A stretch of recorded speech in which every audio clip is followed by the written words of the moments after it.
बघा, महाराष्ट्र पोलीस भरती लातूर चालक या पदासाठी म्हणजे 2023 या साली लातूर चालक या पदासाठी जी भरती झालेली होती त्याच्यासाठी एक कूट प्रश्न अंकगणितामधला विचारलेला आहे. तर बघा, पहिल्या तक्त्यामध्ये 1, 3, 16 यांचा जो संबंध आहे तो संबंध 4, 6 आणि 100शी आहे. आणि या दोघांचा जसा संबंध आहे तसा आपण तिसऱ्या चौकटीचा संबंध म्हणजे 7, 8 आणि इथं प्रश्नचिन्हाच्या ठिकाणी कोणती संख्या येईल हे आपल्याला काय करायचं आहे, काढायचं आहे. तर आपल्याला दिसता क्षणी काय दिसतं बघा, तर 1 आणि 3 ह्या 16चं काय आहे, तर 1 आणि 3 किती झाले, 4 आणि या 4चा वर्ग बरोबर किती आहे, 16. तसंच 4 अधिक 6 बरोबर किती, 10 आणि 10चा वर्ग केल्यानंतर किती येतं, 100.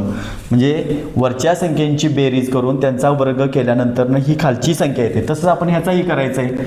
7 अधिक 8 बरोबर किती झाले, 15 आणि 15चा वर्ग किती आहे, 225. पर्यायामध्ये आहे का 225, तर आहे. पर्याय क्रमांक 1 हे तुमचं काय असेल, उत्तर.